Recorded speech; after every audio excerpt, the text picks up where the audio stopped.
Bohr's atomic model.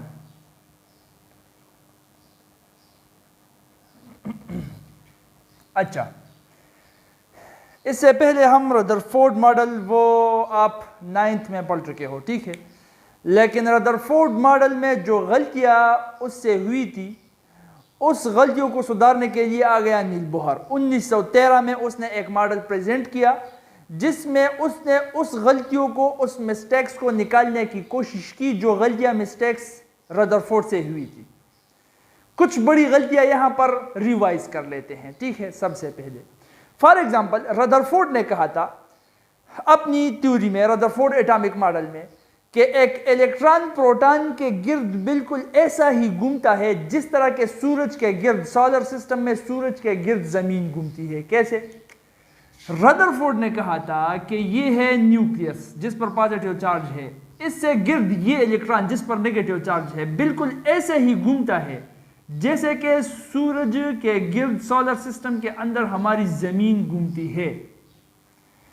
तो अब ये बात रदरफोर्ड ने सिर्फ स्केचुअल बेस पर की थी, मतलब जो दिखाई दे रहा था उसको उस बुनियाद पर की थी, और यही उसकी सबसे बड़ी गलती थी, क्योंकि उसने इस जमीन और सूरज को कंपेयर किया इलेक्ट्रॉन और प्रोटॉन के साथ। जमीन और सूरज पर चार्ज नहीं है, ये न्यूट्रल बॉडीज है। प्रोटॉन और इलेक्ट्रॉन पर चार्ज है, ये चार्ज बॉडीज है। तो इसने न्यूट्रल बॉडीज को चार्ज बॉडीज के साथ कंपेयर कर लिया, यही इसकी सबसे बड़ी गलती थी रदरफोर्ड एटॉमिक मॉडल में। अब आप सोचोगे कि न्यूट्रल बॉडीज को चार्ज बॉडीज के साथ कंपेयर किया तो क्या हुआ? जमीन भी घूम रही है सूरज के गिर्द ऑर्बिट में और इलेक्ट्रॉन भी प्रोटॉन के गिर्द ऑर्बिट में घूम रहा है। सो व्हाट अगर चार्ज बॉडीज न्यूट्रल बॉडीज के साथ कंपेयर हो गया तो? लेकिन है यहां पर बहुत ही बड़ा मिस्टेक है, और वो मिस्टेक क्या है वो आपको पता लग जाएगा मैक्सवेल थ्योरी पढ़कर। अगर मैक्सवेल की थ्योरी आप पढ़ोगे तो मैक्सवेल कहता है कि अगर एक चार्ज बॉडी मूव करती है तो चार्ज बॉडी की मूवमेंट से एनर्जी रिलीज होती है। जब चार्ज बॉडीज मूव करती है, ये एक प्रिंसिपल है, ठीक है, मैक्सवेल ने प्रपोज किया था कि अगर चार्ज बॉडी मूव करती है तो ये एनर्जी रिलीज करेगी और गेन भी कर सकती है, वो हम आगे पढ़ लेंगे, ठीक है।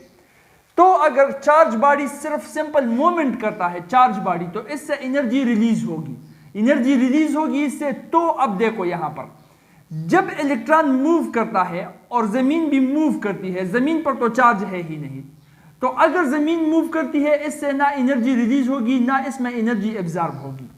एनर्जी रिलीजिंग और एनर्जी एब्जॉर्प्शन से इसका कोई काम ही नहीं है, क्योंकि ये न्यूट्रल बॉडी है। जबकि इलेक्ट्रॉन एक चार्ज बॉडी है तो इस पर मैक्सवेल की ये थ्योरी अप्लाई होगी। चार्ज बॉडी है, जब ये मूव करेगी, हरकत करेगी, तो इससे एनर्जी वो निकलेगी, ये एनर्जी रिलीज करेगी। एनर्जी रिलीज करेगी तो ये वापस से इसी पाथ में नहीं आएगी। क्यों? क्योंकि यहां पर इसकी एनर्जी जो है, ठीक है, यहां तक आते आते इसकी एनर्जी रिलीज हो चुकी होगी, तो वापस यहां पर जब ये आएगा ये इलेक्ट्रॉन, तो लो एनर्जी की वजह से ये यहां पर आएगा, ऊपर नहीं होगा, क्योंकि चार्ज बॉडी है, मूवमेंट की वजह से ये एनर्जी लॉस कर चुका है, तो इसकी पोजीशन नीचे आ जाएगी। अब ये इलेक्ट्रॉन चार्ज बॉडी है और भी मूव कर रहा है, तो और एनर्जी ये रिलीज करेगा और इसका पोजीशन नीचे आ जाएगा, और भी ये एनर्जी रिलीज करेगा। अगर मूव करेगा तो ये पोजीशन नीचे आते आते ये इलेक्ट्रॉन न्यूक्लियस में गिर जाएगा, और अगर इलेक्ट्रॉन न्यूक्लियस में गिर गया तो एटम का स्ट्रक्चर ही कोलैप्स हो जाएगा, एक बड़ा धमाका हो जाएगा और सब कुछ खत्म हो जाएगा, जिस तरह के एटम बम में होता है। एटम बम का प्रिंसिपल यही है, ठीक है। तो अगर हम अपने नॉर्मल लाइफ में देखें, हमारे इर्द गिर्द ये दीवारें हैं, ये टेबल पड़ा हुआ है, ये चेयर्स है आपकी, ये फैन मेरे ऊपर घूम रहा है, मैं खुद हूं, हम सब एटम से बने हैं, ये चीजें एटम से बनी है, लेकिन कोई भी एटम धमाका नहीं कर रहा।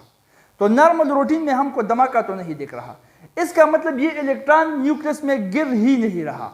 जब इलेक्ट्रॉन न्यूक्लियस में गिर ही नहीं रहा तो या तो मैक्सवेल गलत है या रदरफोर्ड गलत है, और हमें पता है कि मैक्सवेल ठीक है। मैक्सवेल ठीक है तो रदरफोर्ड ही गलत हो गया। इसलिए उसको नहीं चाहिए था कि जमीन और सूरज, इसके एग्जाम्पल को कंपेयर करें इलेक्ट्रॉन और प्रोटॉन के साथ। अब इलेक्ट्रॉन को किस तरह से एक्सप्लेन करना है वही एक्सप्लेनेशन नील्स बोहर ने दे दी, यहां पर हम पढ़ेंगे, ठीक है। इसी तरह से इसका एक और भी वो बड़ा डिफेक्ट जो था इसकी थ्योरी में वो ये था कि ये कह रहा था कि इलेक्ट्रॉन कंटिन्यूसली मूव कर रहा है, तो इसका मतलब ये कंटिन्यूसली एनर्जी भी रिलीज कर रहा है। कंटिन्यूसली एनर्जी रिलीज कर रहा है तो इसका स्पेक्ट्रम कंटिन्यूस स्पेक्ट्रम होगा, लेकिन हकीकत में जब हम देखते हैं तो वो कंटिन्यूस नहीं, लाइन स्पेक्ट्रम होता है। वो आप 9th में पढ़ चुके हो, ठीक है। एक बार फिर से उसको देख लेना, रिवाइज कर लेना। अगर वो आपको नहीं आ रहा, समझ में नहीं आ रहा, मुझे कहे तो फिर से समझा दूंगा रदरफोर्ड, ठीक।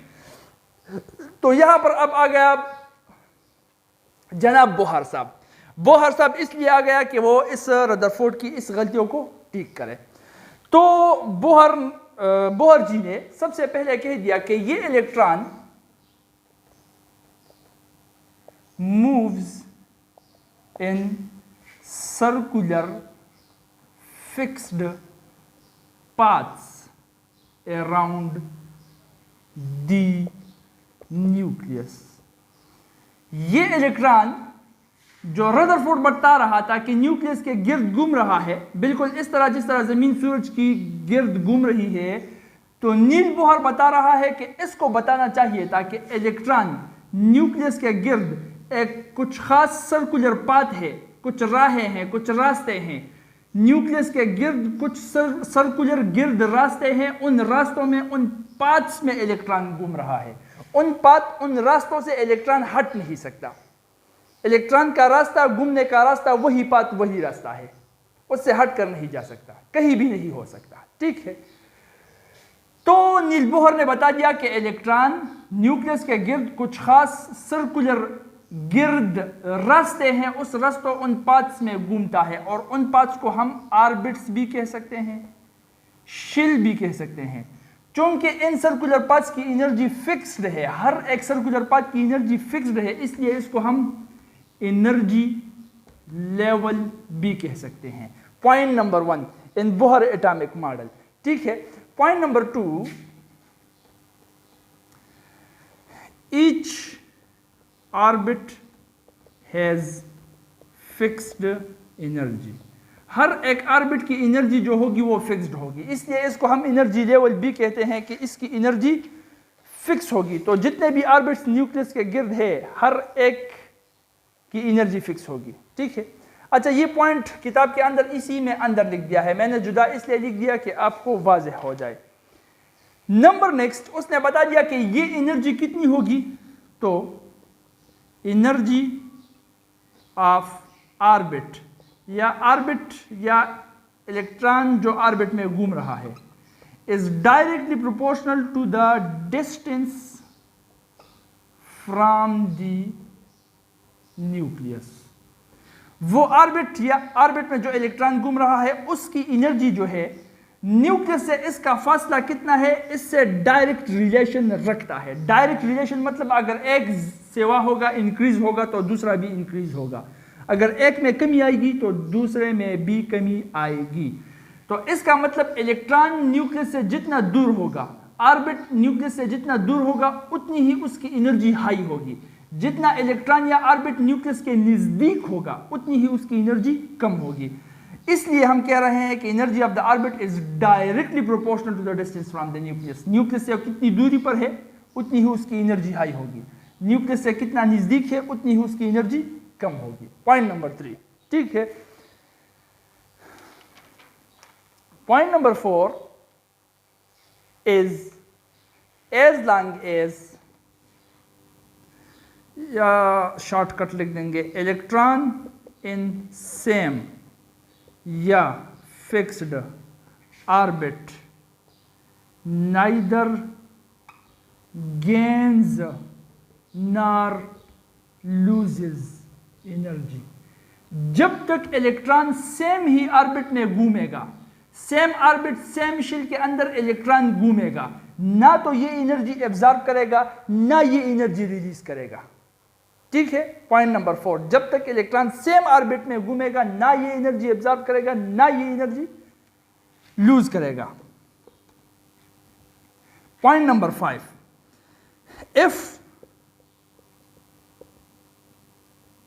इलेक्ट्रॉन जंप्स, अगर इलेक्ट्रॉन जंप लगाए कहां से कहां तक, from higher orbit to lower orbit, अगर इलेक्ट्रॉन हायर ऑर्बिट से लोअर ऑर्बिट को जंप लगाए, फॉर एग्जांपल ये हायर ऑर्बिट वाला इलेक्ट्रॉन हो गया, ये लोअर ऑर्बिट को जंप लगा रहा है, ठीक है। तो अगर हायर ऑर्बिट वाला इलेक्ट्रॉन लोअर ऑर्बिट को जंप लगाएगा, from higher orbit to lower orbit, it will lose energy, ये एनर्जी को लूज करेगा, एनर्जी को हटाएगा। और अगर इसके उल्टा हो गया, मतलब from lower orbit to higher orbit, नीचे से ऊपर की तरफ इलेक्ट्रॉन जा रहा है, from lower orbit to higher orbit जा रहा है, then it will gain energy, फिर ये एनर्जी गेन करेगा। वो आप अपने कॉमन सेंस को इस्तेमाल करके भी लिख सकते हो, क्योंकि यहां पर हमें पता है कि जितनी दूरी ज्यादा होगी न्यूक्लियस से, उतना ही उस इलेक्ट्रॉन की उतनी ही एनर्जी हाई होगी। तो अगर इलेक्ट्रॉन दूर जा रहा है तो एनर्जी गेन कर रहा है, इलेक्ट्रॉन नजदीक आ रहा है, फ्रॉम हायर टू लोअर आ रहा है, तो उसकी एनर्जी में कमी आएगी, वो एनर्जी लूज करेगा। इसको देखते हुए, इसको मद्देनजर रखते हुए, पॉइंट नंबर 5, ठीक। पॉइंट नंबर 6 जो है वो कहता है कि एंगुलर मोमेंटम ऑफ इलेक्ट्रॉन। देखो, सबसे पहले मोमेंटम किस चीज को कहते हैं, वो आप फिजिक्स में पढ़ चुके हो। किसी चीज का मास है और वो चीज मूव कर रही है एक खास स्पीड से, तो उसके मास को अगर मैं मल्टीप्लाई करूं उसकी स्पीड से, इससे जो रिजल्ट निकलेगा उसको हम कहते हैं मोमेंटम। इस मार्कर को मैं फेंक रहा हूं, तो जितने स्पीड से ये मार्कर मूव कर रहा है, उस स्पीड को इसके मास से अगर मैं मल्टीप्लाई करूं तो जो आएगा उसको हम कहेंगे मोमेंटम। अब अगर ये मार्कर सीधे रास्ते में जा रहा हो, स्ट्रेट लाइन में जा रहा हो, तो इस मोमेंटम को हम लीनियर मोमेंटम कहते हैं, क्योंकि लाइन में जा रहा है। अगर इस मार्कर को मैं किसी धागे के साथ बांध लूं और इसको घुमाने लगूं, तो ये तो मूव कर रहा है ना, तो इसके मास को अब इस स्पीड से मैं मल्टीप्लाई करूं तो मोमेंटम आ जाएगा। लेकिन अब ये सर्कल में घूम रहा है, तो जितना रेडियस होगा उस पर भी ये डिपेंड करेगा, क्योंकि जितना रेडियस होगा, रेडियस पर स्पीड डिपेंड करता है, ठीक है। हमें पता है अगर रेडियस कम हो तो स्पीड ज्यादा होता है, रेडियस ज्यादा हो तो स्पीड कम होता है, ये हमको पता है, अपनी नॉर्मल ऑब्जर्वेशन से आप देख सकते हो, ठीक है। तो अगर मैं इस मार्कर को धागे से बांध लूं और घुमाने लगूं, ठीक है, तो इसके स्पीड को इसके मास के साथ साथ मैं इस रेडियस के साथ भी मल्टीप्लाई करूंगा, तब इसको मैं मोमेंटम कहूंगा, और इसको हम फिर कहते हैं एंगुलर मोमेंटम। तो अगर इलेक्ट्रॉन को हम देखें तो इलेक्ट्रॉन भी सर्कुलर पाथ में मूव कर रहा है, तो इस इलेक्ट्रॉन के मास को इसके स्पीड के साथ, स्पीड को हम v से दिखाते हैं ना, रिप्रेजेंट करते हैं, इसके मास को अगर इसके स्पीड के साथ मल्टीप्लाई करें और उसके साथ साथ ये जिस ऑर्बिट में घूम रहा है, उस ऑर्बिट का जो रेडियस है न्यूक्लियस के मुताबिक, न्यूक्लियस से जितना फासला है उस रेडियस से मल्टीप्लाई करें, तो ये बन जाएगा इसका एंगुलर मोमेंटम, mvr। सो ये पॉइंट नंबर 6 कहता है कि angular momentum of electron mvr ये बराबर होगा h/2π, जो कि कांस्टेंट है। h की वैल्यू है 6.64 × 10⁻34, 2 तो 2 है और पाई है 3.14। तो 6.64 × 10⁻34 को अगर मैं 2 मल्टीप्लाइड बाई 3.4 इस पर डिवाइड करूं, तो जो वैल्यू आएगी वही वैल्यू वाला इलेक्ट्रॉन का एंगुलर मोमेंटम होगा, या वो होगा या उसका इंटीग्रल मल्टीपल होगा। मतलब उसको 1 के साथ मल्टीप्लाई करो, या 2 के साथ, या 3 के साथ, या 4 के साथ, ये सारे के सारे जितने वैल्यूज आएंगे वही वैल्यूज इलेक्ट्रॉन की एंगुलर मोमेंटम हो सकती है। उन वैल्यूज के बीच इलेक्ट्रॉन की एंगुलर मोमेंटम नहीं हो सकती।